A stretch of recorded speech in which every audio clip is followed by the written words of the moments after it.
On today's show, it's game day. We've got everything you need to know ahead of tonight's matchup between the Ottawa Senators and Columbus Blue Jackets. And some goaltender movement. Meriläinen has been sent back down to the Belleville Senators, and Hunter Shepard called up. This is Brady Tkachuk, and you're listening to the Locked On Senators podcast. You're Locked On Senators, your daily podcast on the Ottawa Senators. Part of the Locked On Podcast Network, your team every day. Welcome. You are locked on to the Ottawa Senators. I'm Ross Levitan alongside Brandon Piller. Today is Tuesday, January 20th, and Pillsy, two teams with identical records, both desperate to climb the standings, going head-to-head for the final time this season. Yeah, and both teams, Ross, getting points in their last four games. However, the Columbus Blue Jackets winning all of those last four games, and they've got the new head coach bump. Rick Bowness, former Ottawa Senators coach, still in the coaching game. We thought maybe he was done after Winnipeg, but he just can't get enough, and he's right back with the Columbus Blue Jackets, and they're feeling like an optimistic group right now, Ross, and that's something that's very dangerous, and you got to hope the Ottawa Senators can slow down their roll here.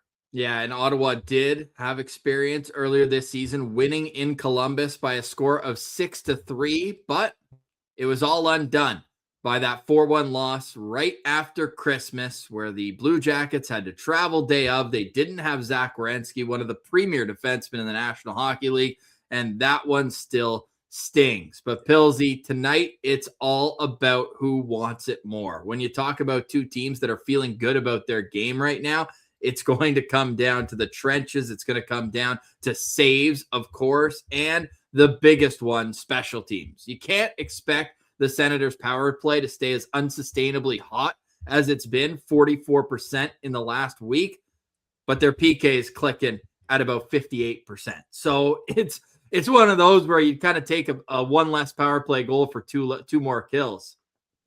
Yeah, I mean, definitely. You'd rather, Ross, your power play be what pushes your team over the edge than what keeps it alive because of how bad the penalty kill is. Yeah, exactly. And it's just been a strange stretch for the Ottawa Senators. But at 5-on-5, they've been playing great hockey. Like Saturday night against the Habs, they outshot them 25-7 at 5-on-5. Obviously, Detroit was tough circumstances, and that's a good team over there. So you got to give them a little bit of credit. But those two overtime losses, as painful as they were, especially Saturday, in the moment, it's all history and just a point if they're able to take care of business this week, tonight, and then Thursday in Nashville. Yeah, tonight is the big one, though, Ross, because these two teams have identical records. So, like, you got to be the one to pull ahead here, and you got to do it in regulation. You can't be giving up a point to the Columbus Blue Jackets, in my opinion, especially after how the last game went, where you feel like you should have been the one to get 2 points, not none like they did. So this is the one I think the Ottawa Senators really need to focus on. Obviously, you got to take things one game at a time. You can't be looking ahead to the next game at all for any opponent this season if you're the Ottawa Senators, where they are in the standings. But this is a big, big game for the Sens, and we're going to see how they show up. The Sens are 5-2-0 in their last 7 games against Columbus, and one of those losses was one of the best in franchise history when they clinched a playoff spot last season because of the out-of-town scoreboard. But jokes aside, it's got to be a serious effort tonight from the Ottawa Senators, starting at the puck drop. Need all 4 lines going. Can't be taking dumb penalties, especially that 4th line. That's 5 minor penalties from the 4th line. Lars Eller, you're immune from this. I'm talking about Nick Cousins. I'm talking about David Perron. Those guys have to be disciplined tonight, because say what you want about the Blue Jackets, and they might not have the offensive weapons that other teams you've recently played have, but there is still a lot of talent on that team. You cannot be giving up 5 power plays for a 3rd straight game. And Ross, let's take a look at this 4-game stretch for the Ottawa Senators and Columbus Blue Jackets. I feel like that's an appropriate window to look at. They are tied with the exact same power play percentage for first in the league since January 11th. Obviously, small sample size, but we're talking about how these teams have done over the last 4 games. Both Ottawa and Columbus, 45.5% power play. And you talked about how bad the Sens PK has been, Ross, in that stretch, 58.3. The Columbus Blue Jackets are at 60% PK. Yeah. So these two teams have identical records, and in the last 4 games, basically identical special teams performances. Well, a big part of that, though, is Columbus went 0 for 3 on the PK against the Calgary Flames in a 5-3 win. So all of Calgary's offense came on 3 power plays. But you know what else I noticed? They gave up 10 power plays in that stretch. They've killed off 6 of them. Math, guys, 60%. There you go. But Pilsy, that's how many power plays the Sens gave up this weekend in 2 games. Yeah, and then if we're looking at this 4-game stretch, Sens 18 goals for, Columbus Blue Jackets 15 goals for, so similar. It's the goals against where things change. 15 goals against for the Sens, 9 for the Blue Jackets. Yeah, it will be Elvis Meriläinen tonight. We'll get into the lines in a few minutes, but definitely a preferable outcome. I know he's been playing better of late, but Jack Greaves got the win against Ottawa this year, and Meriläinen's got pulled in the loss against Ottawa. And Ross, you mentioned the out-of-town scoreboard last year, helping the Sens out. Finally, for like the first time in forever, it seems like it was a mostly favorable out-of-town scoreboard. The Hurricanes beat the Sabres last night. The Avalanche beat the Capitals. The Sharks beat up on the Florida Panthers, literally. Goalie fight, that was electric. Minnesota Wild, 6-3 win over the Maple Leafs. And then you had the Anaheim Ducks 5-3 win over the New York Rangers. So it's nice to see the Western teams finally show up and help out their good old Western friend, the Ottawa Senators. Yeah, it's unfortunate that Vegas couldn't get it done. They hit the post with 2 seconds left in regulation against Philadelphia. And the puck was behind their own net with 9 seconds left. I was like, oh, this one's over. And then bingo, bango, and bing, right off the post. But yeah, some other close ones too, Ross. Sorry. The Devils just barely beat the Flames in overtime. The Islanders won 4-3 against the Canucks. And then you mentioned that 2-1 game by Philly over the Golden Knights. So like we almost had a clean sweep there of Western teams beating the East. That would have been extra nice. Yeah, big day for Sens abroad too. When it was 1-1 in the Colorado-Washington game, Parker Kelly and Jacob Chychrun had the 2 goals there. Nice. And then Anthony Duclair had 2 goals for the New York Islanders in their win over Vancouver. But yes, the out-of-town scoreboard was favorable to the Ottawa Senators. And now if you look at it, those teams that had separated a bit from Ottawa are slowly drifting back. If you're looking just ahead of the Senators in the standings, the Devils are tied with them in points percentage, 1 more point in 1 more game. But beyond that, Florida lost their last game. The Capitals have lost 3 in a row. The Leafs have lost their last game, and they're slowing down after an absolute heater. William Nylander out, not skating still, so that's a big loss for them. Buffalo did everything they possibly could to beat the Carolina Hurricanes. Did you watch that clip the NHL posted on Brandon Bussey? No, but I'm aware of how good this waiver wire pickup goalie has been for the Hurricanes. He was incredible in that game. So now Ottawa's turn to take care of business. And before we preview the games and get to the numbers of tonight's matchup, there is some out-of-town scoreboard action Sens fans are going to want to keep an eye on. Detroit in Toronto. I feel like at this point, we got to root for a Red Wings win. Like, they're far enough ahead of Ottawa where it's like you'd rather have the Leafs not get any hope and lose in regulation. Plus, I think I speak for a lot of Sens fans that dislike the Maple Leafs even more than the Red Wings. Elsewhere tonight, you've got an East versus West matchup, 3 of them, all on the West Coast. The Penguins are in Calgary, the Islanders are in Seattle, and the Capitals are in Vancouver. Pretty much the entire Metropolitan Division is in the Western Conference right now, which is just a strange anomaly of what's been a ridiculous schedule all around this season. So keep an eye on those games tonight. And also the Philadelphia Flyers, another Metro team, another Western Conference opponent. They're taking on the Mammoths, second half of back-to-back for them. Must be nice getting to go play Utah on the second half of back-to-back out west rather than Colorado or Vegas. They started with Vegas. But all that to say, it's time to focus on the task at hand, the Ottawa Senators and the Columbus Blue Jackets. Plus, later on in the show, we'll discuss the news that Leevi Meriläinen has been sent down and potentially the bigger news that there was a corresponding move and Hunter Shepard has been brought up. Linus Ullmark, by the way, set to speak with TSN's Claire Hanna in an exclusive sit-down interview. There was a short clip posted. We'll give our reaction to that and think ahead to what the team could look like when Linus Ullmark gets back. You're listening to Locked On Senators, your team every day. Today's episode is brought to you by our friends over at Game Time. There's nothing like being near the ice during hockey season. The speed, the hits, the atmosphere, it's unmatched. Watching at home is great, but being in the building is a completely different experience. The only thing that used to get in the way was actually getting tickets, long queues, endless screens, and prices that change right at checkout.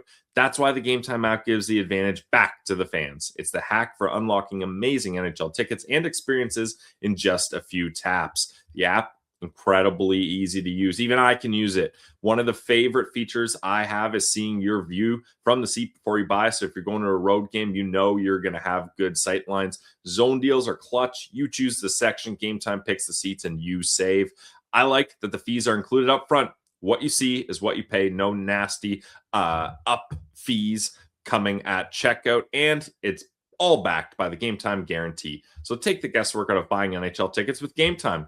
Download the Game Time app, create an account, and use code LOCKEDONNHL. That's Locked On NHL for $20 off your first purchase. Terms apply. Again, create an account and redeem code LOCKEDONNHL for $20 off. Download the Game Time app today.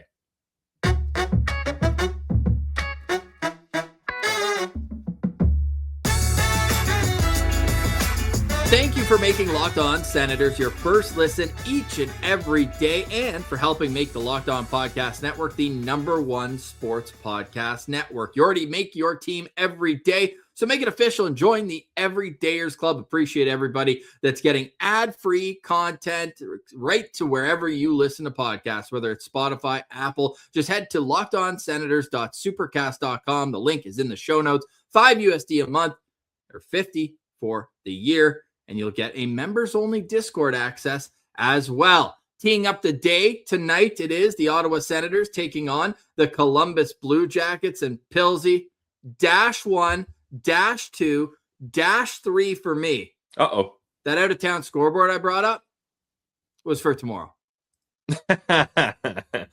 Yeah, Ross, let's try not to look ahead too far here. So we gotta slow our roll. What do we got for tonight? So as I was saying, the Minnesota Wild will be rooting for tonight, taking on the Montreal Canadiens. The San Jose Sharks in Tampa taking on the Lightning. We've got the Stars hosting the Boston Bruins. The Predators hosting the Buffalo Sabres. You've also got the New Jersey Devils in Edmonton, and the LA Kings hosting the New York Rangers. So still, point stands. A lot of East versus West matchups, but Ottawa will be concerned with themselves at 7 o'clock Eastern. We will have a live stream hosted by Jack Richardson for the game live on YouTube. So subscribe to be notified when we go live and to hop in the chat. Pilsy and Martian will have the postcast after tonight's game.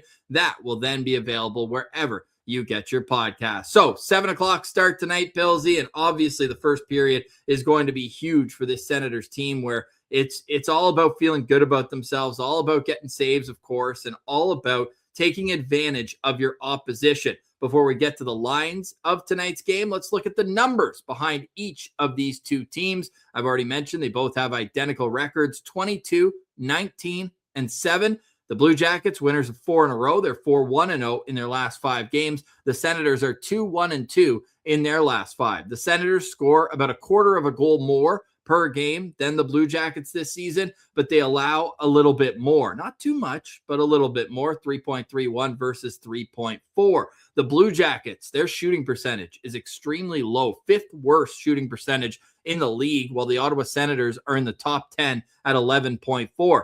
Both teams, I would say, wish they had a little bit better goaltending, but of course it has turned around of late for the Blue Jackets. The Senators dead last with a team save percentage of 86.5. Senators have a better power play. The Blue Jackets have a better penalty kill at 5-on-5. The Senators definitely with more shot quality and more shot quantity. What's one thing you're going to be watching for in tonight's game? I think the shooting percentage for the Columbus Blue Jackets, Ross, like you mentioned, it's very low, one of the lowest in the league. And the Ottawa Senators have struggled goaltending-wise. So James Reimer coming off a solid performance up against the Detroit Red Wings. Let's see him roll that into another solid performance up against a team that doesn't necessarily have the top shooters, or at least shooting percentage in the league, and then continue that momentum into Thursday with the Nashville Predators and then onto that tough stretch. So this could be a momentum game for the whole team and specifically the goalies. Yes, absolutely. And who's going to be the big players in tonight's game? The Ottawa Senators ain't changing a thing up front or on the blue line from their game against Detroit. Tim Stützle will be centering Fabian Zetterlund and Drake Batherson, leaving Dylan Cousins with Brady Tkachuk and Ridley Gregg. Shane Pinto between Michael Amadio and Claude Giroux, and the Ringers, Lars Eller with Nick Cousins and David Perron. On the back end, Jake Sanderson with Artem Zub, Thomas Chabot with Nick Jensen, Tyler Clevin with Jordan Spence, and James Reimer expected to start in goal with Hunter Shepard backing him up. Pilsy, who's your locked-on player to watch? My locked-on player to watch is going to be Fabian Zetterlund, Ross. I mean, look, this guy's playing on the top line on his shooting wing, right shot, playing on the left side. He's playing with the top 2 point producers on this team, in Tim Stützle and Drake Batherson. And he only has 2 points in his last 7 games. I know we've liked what we've seen from Fabian Zetterlund, but still, when you're looking at a season where you're 9th on the team with 21 points in 48 games, we need to see more from Fabian Zetterlund, in my opinion. He's got the skill. He's being put in a position to succeed there. He's even back on the second power play unit.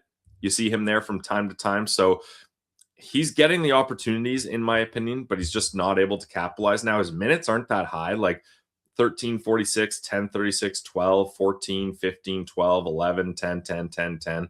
But I just think that he's got to find a way to make the most of this opportunity. And I want to see him shooting the puck as much as often.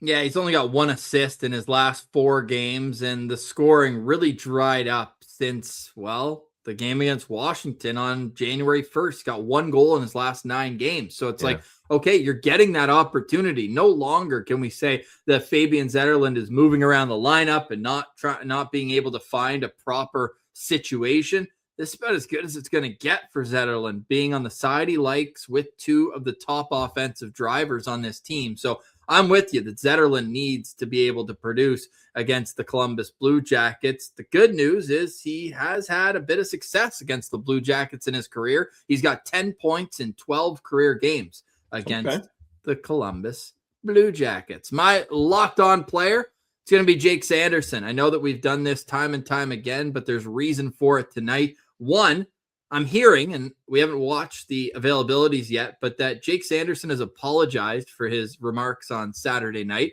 I think that's pretty unnecessary, but good teammate. We knew that it was heat of the moment that he was, made the comment about you need more than 10 saves to win in this league. I mean, it was factually correct. I have no problem with it, but you know that that's something that he's probably been thinking about. And then he didn't have his best game on Saturday or Sunday rather either. He had one of the best games he's ever played on Saturday, but on Sunday wasn't his best performance. So I'm looking for a bounce back to him. And to me, this is a matchup between 2 of the next tier of defensemen behind Cale Makar and Quinn Hughes. You've got Miro Heiskanen, and then the 2 guys in this game tonight, Jake Sanderson on Ottawa's side and Zach Werenski on the other. They're both left shot defensemen. They're both going to be battling for playing time with Team USA behind Quinn Hughes on that left side. It's going to be awesome to watch 2 of the top puck moving defensemen who carry the puck more than many in the National Hockey League, but can both also defend. I think this is going to be one of those games where Jake Sanderson looks across and says,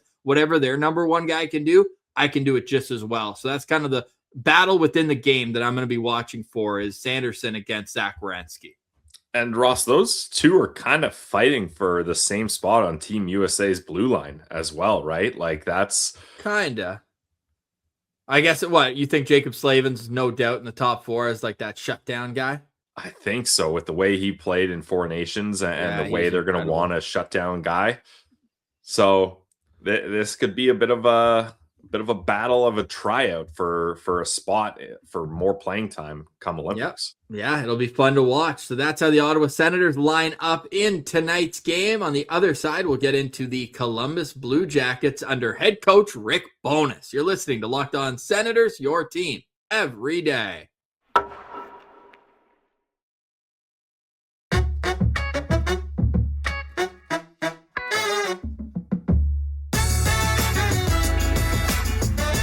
right, Pillsy. Game day, 7 o'clock from Nationwide Arena in Columbus, Ohio. Hopefully we don't have to hear that stupid cannon go off in that arena.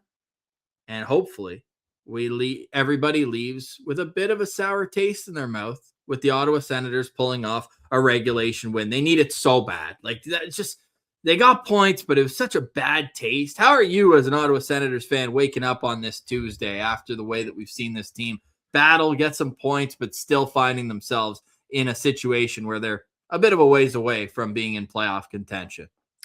A renewed sense of opportunity, Ross, is how I'm waking up looking at this game, because the Montreal game was just a disaster that you let that slip away and you let the Habs get 2 points there. The Detroit game, after calming down, that was a game where I think you're satisfied with getting 1 point and bringing it close there. But this is one where you got to find a way, if you get a lead, to just put the pedal on the metal, strangle that Columbus Blue Jackets team that doesn't have a good shooting percentage, and just be able to completely shut the door goaltending wise and play a structured, disciplined game. We just talked about how good that power play has been lately. So we know the mistakes they made on the weekend. The Ottawa Senators players and coaches know the mistakes. So let's see if they can right those wrongs here tonight.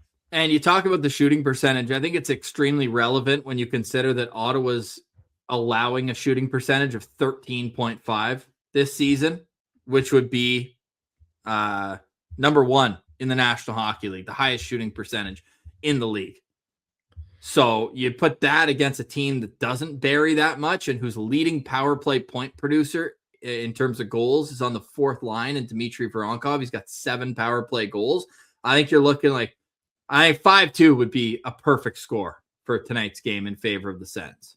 And Ross, the Ottawa Senators don't allow a lot of shots either. They're third best in the league when it comes to shot against per game at 25.3. The only better teams are the Hurricanes and Vegas Golden Knights. Like, that's the company you want to be in. So if you can suppress shots up against a team that doesn't have a high shooting percentage, should be in line to get a win here.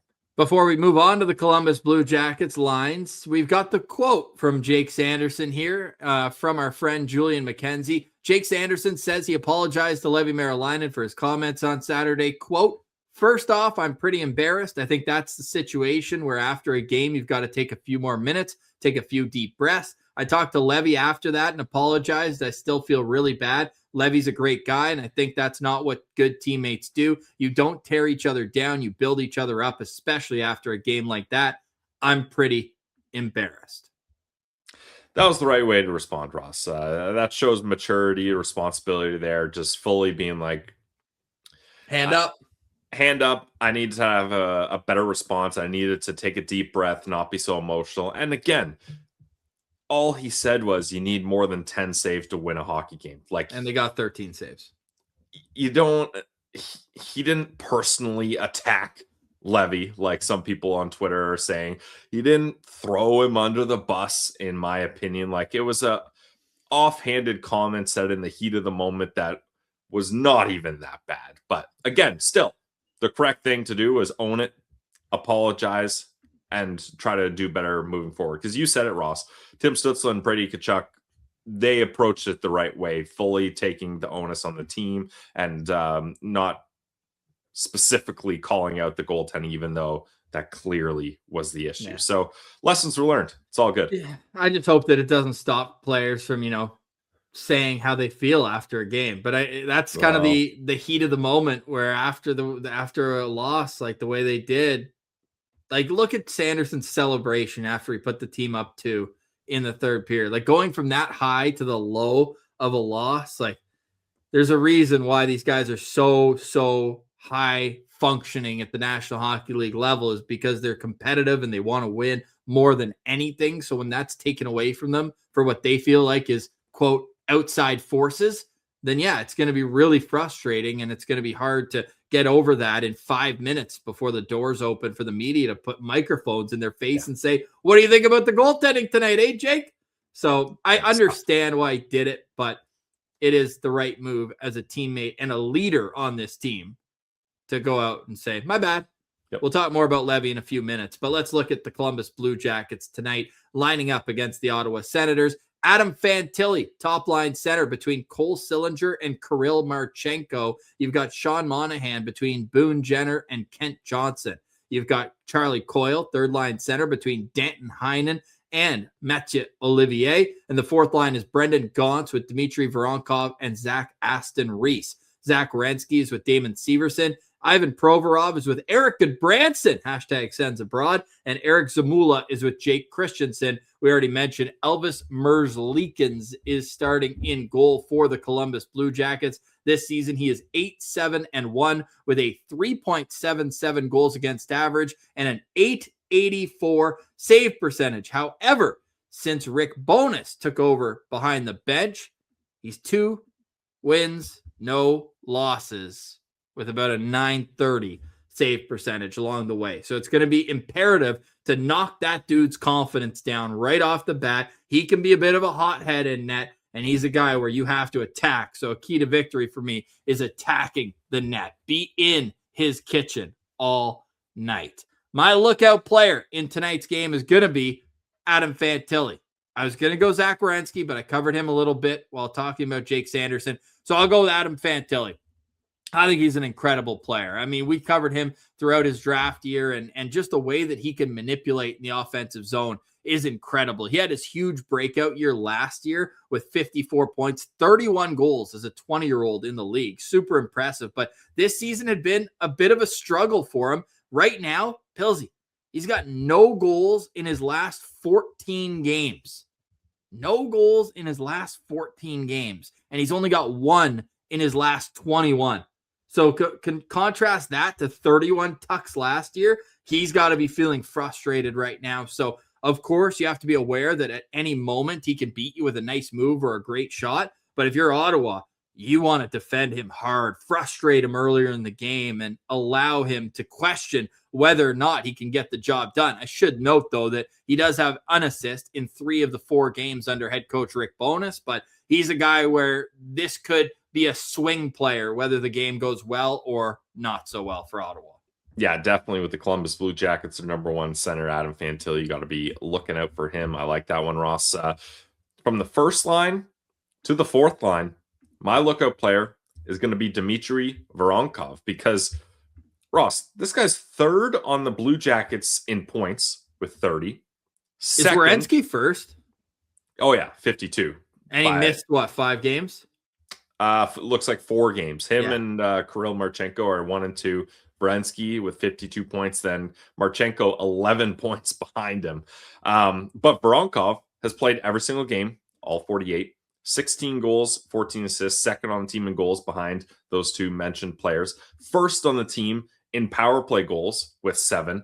First on the team in shooting percentage. Talk about a team with low shooting percentage. He leads the team with 17%. And one thing that I was reading the Columbus Blue Jackets team website, their pre-game article there, and Rick Bowness was saying when he got here, he was analyzing film and was like, what's one thing I'm noticing? And that's compete level. These guys weren't competing where we want them to. And I'm making an assumption here, Ross, but a guy that's as good as Voronkov being demoted to the 4th line, I got to assume this is a bit of a soft benching because look at the font size of the injuries of the Columbus Blue Jackets. They got a lot of guys out right now, including some forwards. So he probably can't afford to fully healthy scratch him if he wanted to send that message. And Voronkov's going to have to show his new coach, hey, I'm 3rd on the team in points for a reason. I'm going to compete here because his ice time in the last game, a shootout win, nonetheless, 8 minutes and 57 seconds. Wow. I don't know if he's in the new coach's doghouse or what it is, but I'm going to be looking out for him to really be competing and playing hard to get back into that top 6 role that he's been used to this season.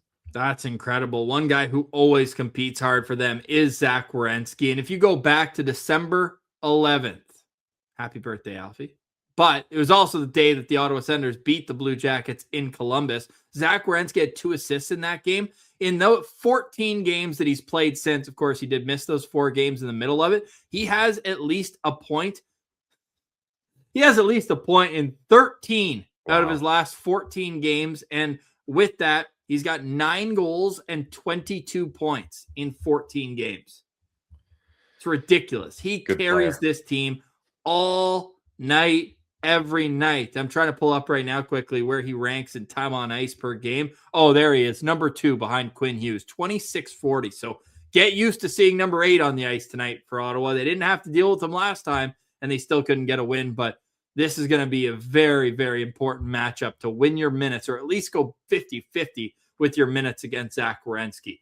All right, Pilsy. So that's tonight's game. Live stream during the game with Jack Richardson. And then Pilsy, we'll have the postcast for you with Martian after this game ends. Leevi Meriläinen has been sent down to Belleville. He has played a couple of games down there already this season, but has been up for the majority of it, and it hasn't gone his way. I think we've covered that ad nauseum, so I think it's just about having a conversation about what your message would have been to Leevi when telling him that he's going back to the American Hockey League.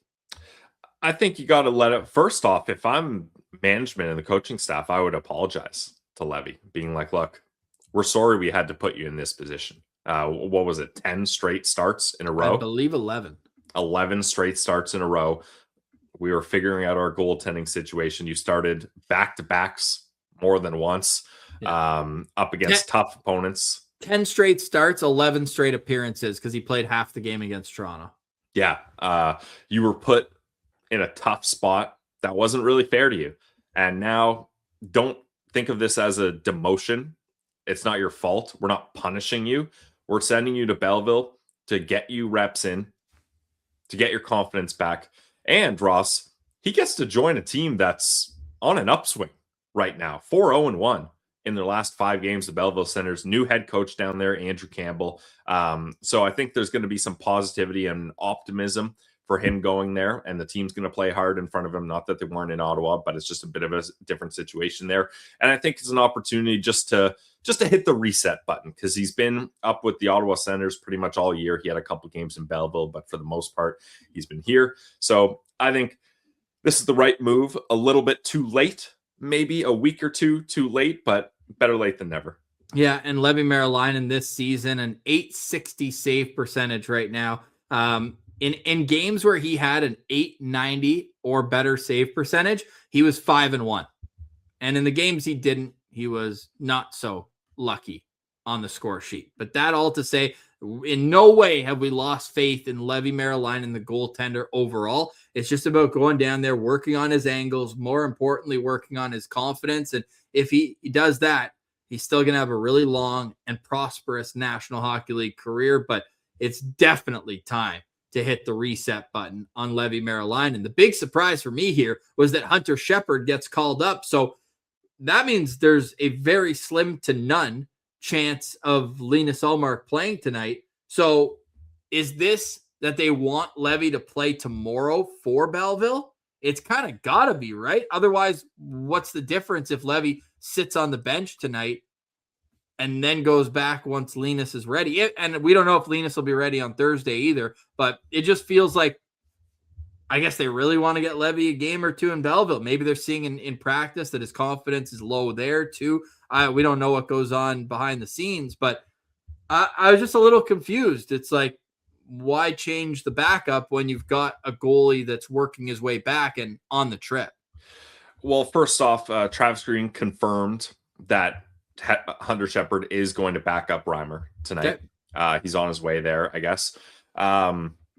And I don't think this is a, hey, let's get Leevi in a game in Belleville, then bring him up kind of thing. No.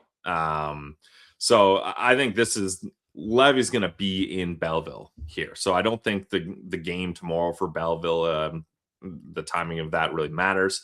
And I said it, like, look, if you're going to have a guy back up and likely not play, more than likely not start, it should be Hunter Shepard. No offense to him. He's not a goalie prospect like Mads or Leevi.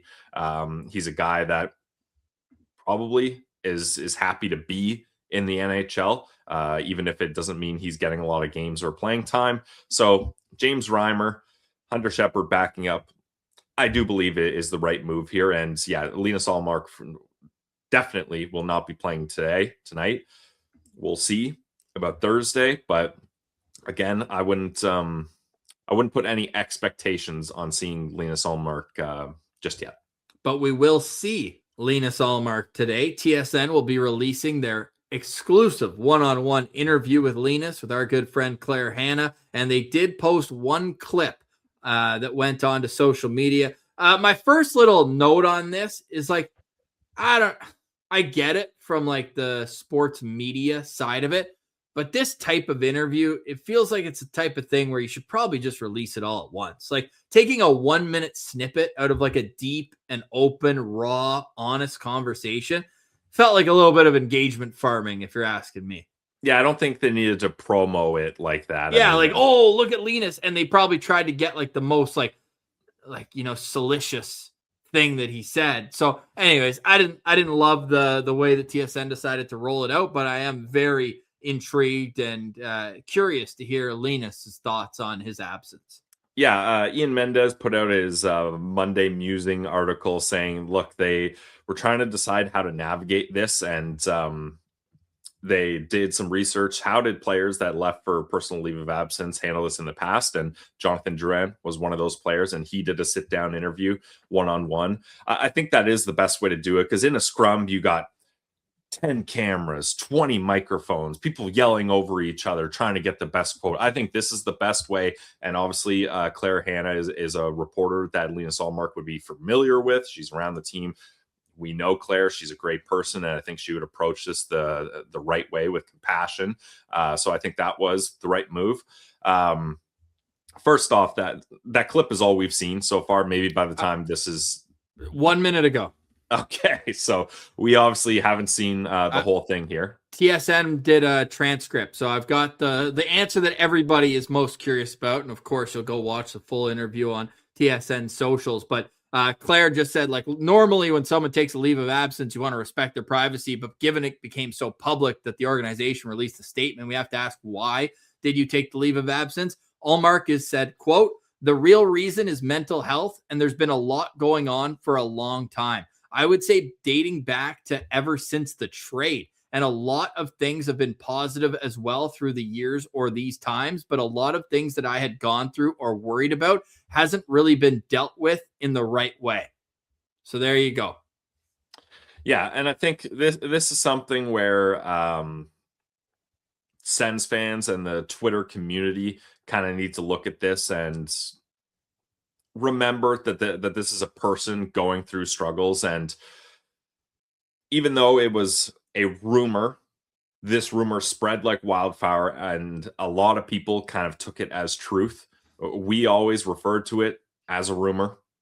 There was no other way of knowing what it is. And it's important that this can affect people. Like from the clip we saw, he was saying like 24 hours into his leave of absence, this is already affecting him, and he has people asking him about it. So it's tough for a person to deal with. And I think it's just a reminder that, hey, just because you're online, you can't just say whatever you want. It affects real people, and it can have real consequences. So it's just something that we need to try to approach with more compassion moving forward. And it's tough being a fan and when things aren't going the team's way. But I think that this is a reminder and will be a good thing to kind of promote that, hey, no matter if you're a professional athlete with lots of money, famous, you can be going through hard things, and it makes it even harder when there's an online presence kind of piling on for something that is a rumor.